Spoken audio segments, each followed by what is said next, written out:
When starting a business, you're going to come across mistakes that you've made, and you're going to have to learn from those mistakes. And today, I'm going to share with you some of the mistakes that I made when I first started my pressure washing business, so that way you guys can learn from those and don't necessarily have to make the same mistakes.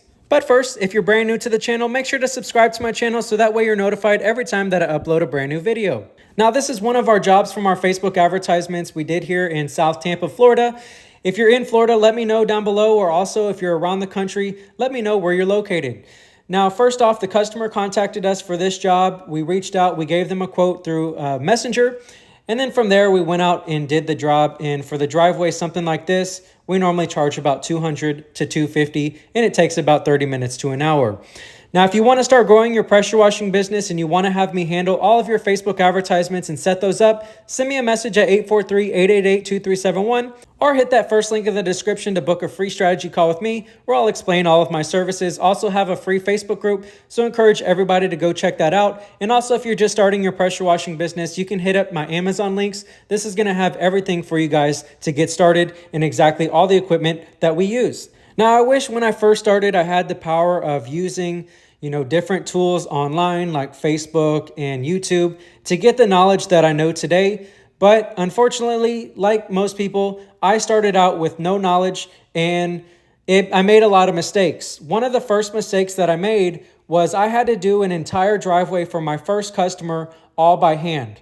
And I had an electric pressure washer when I first started. So that was something that I do not recommend ever.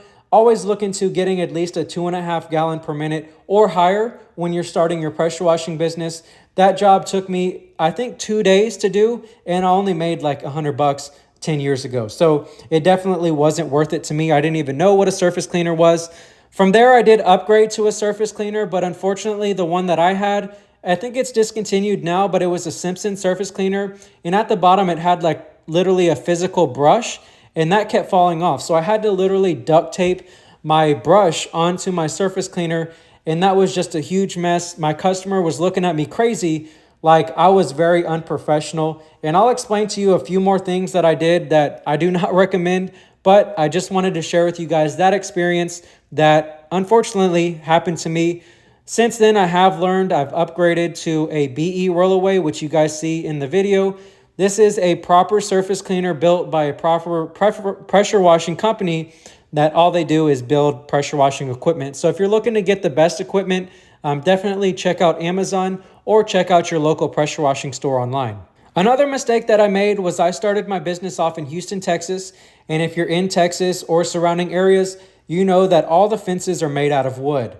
When I first started, I was doing everything by hand with basically just a green tip, and I would leave that job soaked in water, all the fibers from the wood.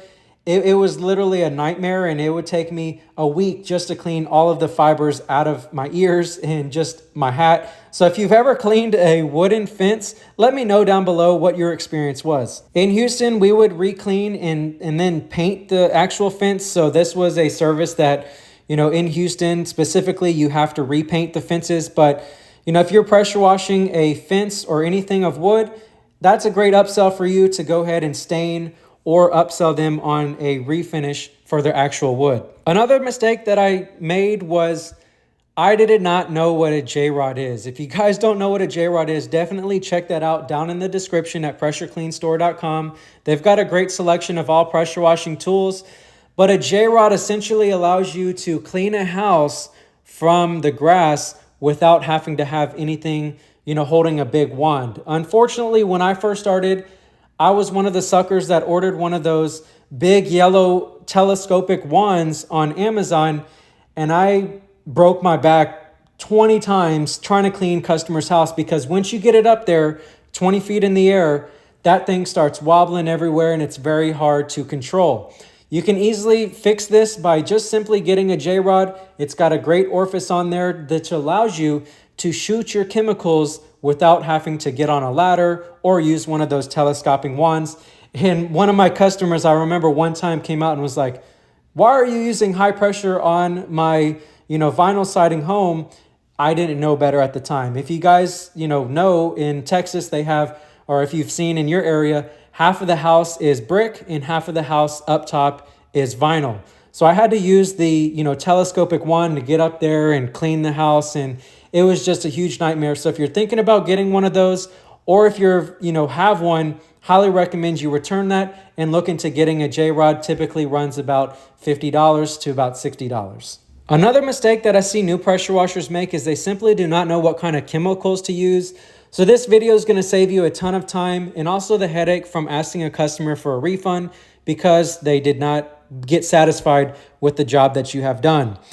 When you're using a surface cleaner, or maybe you're using a pressure washing gun, you definitely want to make sure that you're using chemicals. There are several available options there for you. So this could look like buying something from Walmart, which is like your 10% Pool Shock, which is a little bit more expensive, but sits on the shelf for a long time and is not as potent. Also Home Depot, Lowe's, they do carry that. If you go to the garden section in the back, you can find a 3-pack. I believe maybe now it's a 2-pack, which has 2 gallons of the soap.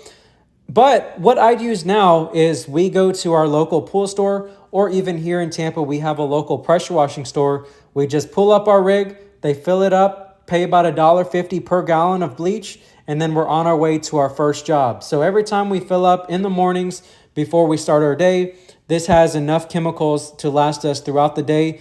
But if you're just starting out, you're going to have to buy, a lot of gallons of chemicals, and you don't really want to carry that around in your truck or inside your car because essentially that could leak or spill, and it just wouldn't be good for you. So I recommend, getting a tank. If you don't have a tank, just make sure that the gallons are actually sealed at the top. So that way you're not spilling anything, or maybe you can, buy a container from Home Depot and just put in your containers of bleach there.